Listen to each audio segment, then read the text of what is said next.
We're staying in Abuja, where the Organized Labor and its civil society allies staged a protest to the National Assembly, demanding a reversal of the recent hike in the pump price of petrol. But the parliament demands the suspension of the industrial action for 1 week to enable it to intervene on Labor's 7-point demands. TVC News' Jockey Adisa reports. After Tuesday's meeting with the government team, Organized Labor resolved to go ahead with its planned nationwide protest.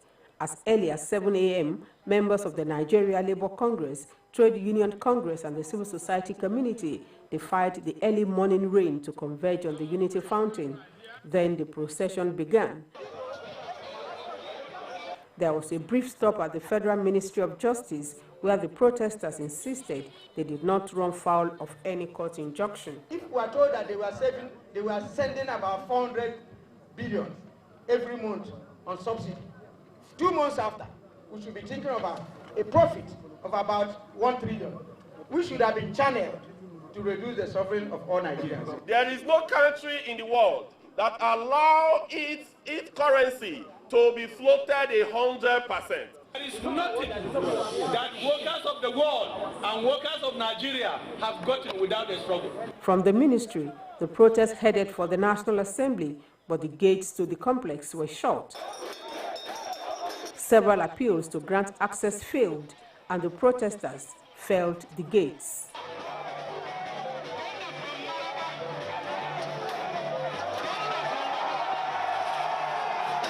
Inside the National Assembly, Labour presented a 7-point demand, including activation of the nation's refineries and a reversal to the old pump price of petrol. There was an agreement we signed with the government that we should explore the CNG gas option as an alternative, instead of forcing every Nigerian to buy at 630 and 40 and whatever rates. The Senate, through the Chief Whip, appealed to Labour to suspend its nationwide strike.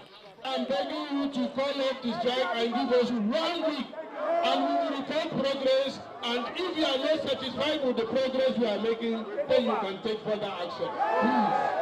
You can trust me.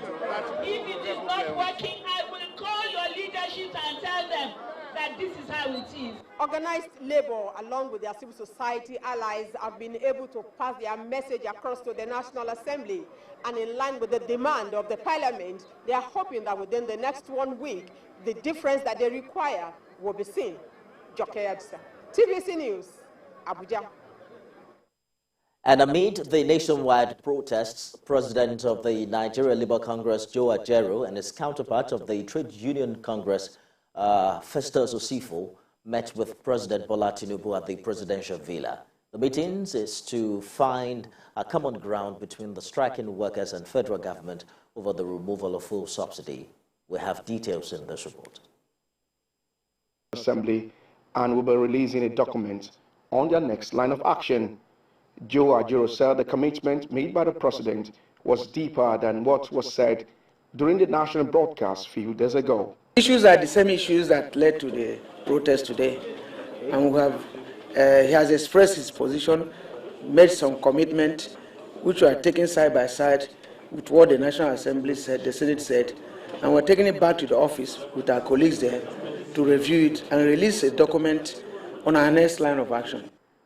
The Labour Union will have its National Council meeting tomorrow and come up with a position. Shortly after that meeting with President Tinubu, the Organized Labour says it will hold a strategic meeting to decide its next line of action. A leading Labour official confided in TVC News that the protest is put on hold to allow the intervention of the Senate. A statement issued by the 2 leading Labour unions at the end of Wednesday's rally thanked Nigerians for speaking in one voice. Labour also appreciated the meeting with President Bola Tinubu, expressing hope that it would fast-track the realization of its demands. Both Congresses also confirmed receipt of a contempt of court charge as they directed